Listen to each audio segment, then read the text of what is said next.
Hi, this is Mike's Unboxing Reviews and How To, and today we're going to take a look at mounting a TV on the wall using the VonHaus full motion TV wall mount.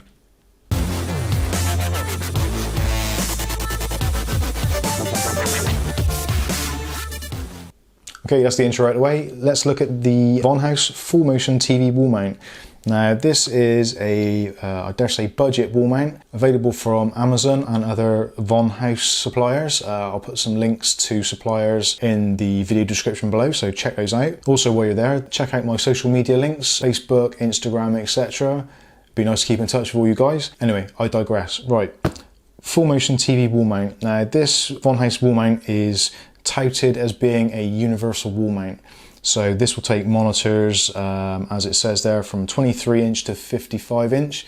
So from probably your kitchen size TV right up to your living room or home cinema type room. Pretty big screens, a lot of weight, anything up to 33 kilos, which is 77 pounds. It's also got a double articulation, so you can press the screen right up against the wall, or you can fold it out that way, whatever you want to do. Tilt of +5 back and -15 down.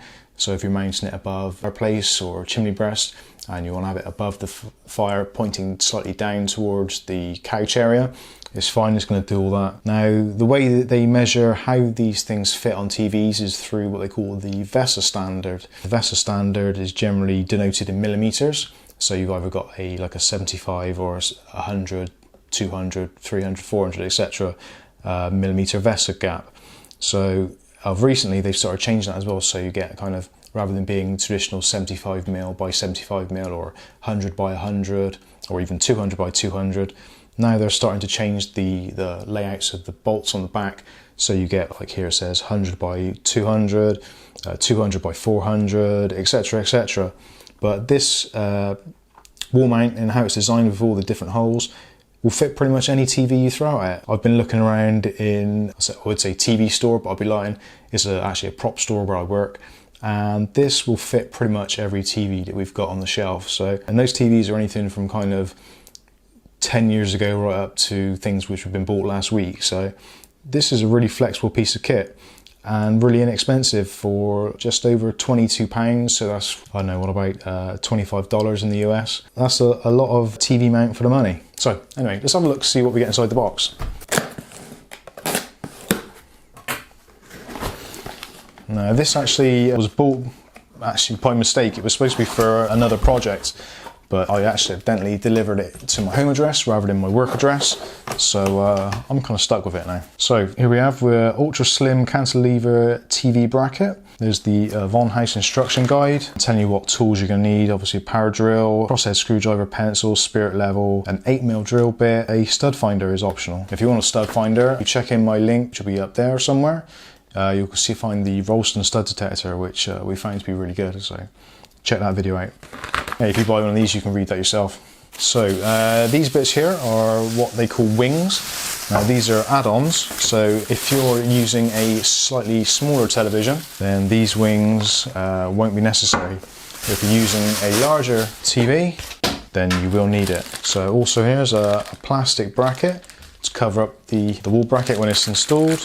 I guess that must be kind of top and bottom. Whilst we've got some pretty heavy duty raw plugs, I want to say bolts because they've got bolt heads, but I want to say screws because they're threaded. So we'll call them bolt screws for this instance. Cross-headed on the top, but I guess that's 8mm hex as well. So if you're using an impact driver or a drill or whatever, you can choose to use either crosshead or you can use the bolts.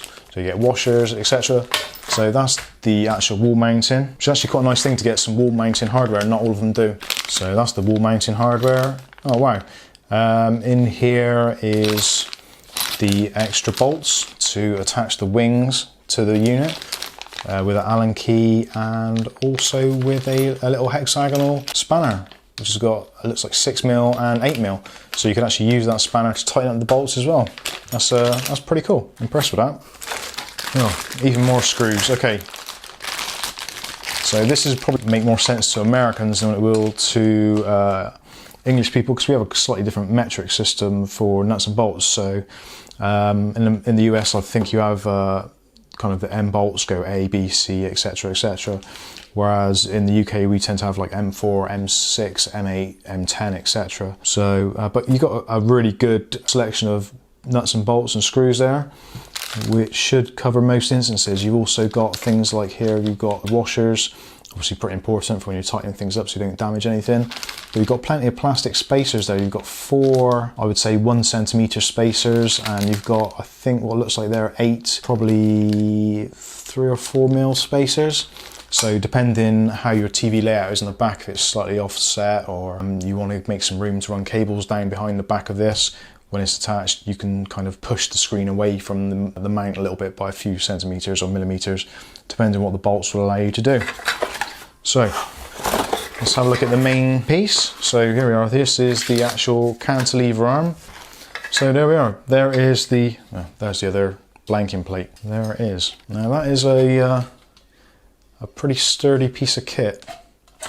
So as you can see, that's loose on there, which gives you a good idea of how much side-to-side movement you've got. I guess that's probably about 3 degrees either way, maybe slightly more, maybe slightly less. So if for some reason, well, like I have done in the past, where you've mounted this and although you've measured it and you've had your spirit guide on there and you've leveled everything up, when you've come to look at the TV looks slightly off. So with this, you've got a little bit of adjustment in both directions, so you can get that perfectly square on the wall. Now, you actually, in some cases, you'll find, especially in slightly older houses in the UK that we have, because the walls themselves aren't completely true like they are in more modern houses, when you put this on the wall, even though you're kind of truing it up against what is true level, because the wall's not straight, the wall unit or the TV looks like it's like slightly on the piss. So that's going to be handy to level that up. Now I'm just going to show you, normally what you'd do is you'd unscrew these bolts on the back of the TV plate. So 3 bolts, there's your TV plate. You attach the wall bracket to the wall. This is the piece that you're going to attach to the back of your TV. So if you imagine your TV's flat on there, you've got your VESA mounts, you put your appropriate screws in, then you lift up the TV with this bracket on, and then this is attached to the wall. This arm will be out, ready to receive your television and the bracket. So rather than having to move the whole thing, you can just simply put that in and then do the bolts up, and that'll be your TV on the wall. Now I'm not going to go through and put this up on the wall. I may well do a follow-up video to this if I decide to put a TV up on the wall, but this was really just an unboxing to see what you get. TV wall mounts have come on quite a lot over the last 10 years or so. This, I think, is probably one of the best ones I've seen, especially for the money. Anyway, this has been the VonHaus full motion TV wall mount. I've been Mike, this is Mike's unboxing, reviews and how to, and we will see you again in the next video. Thanks for watching.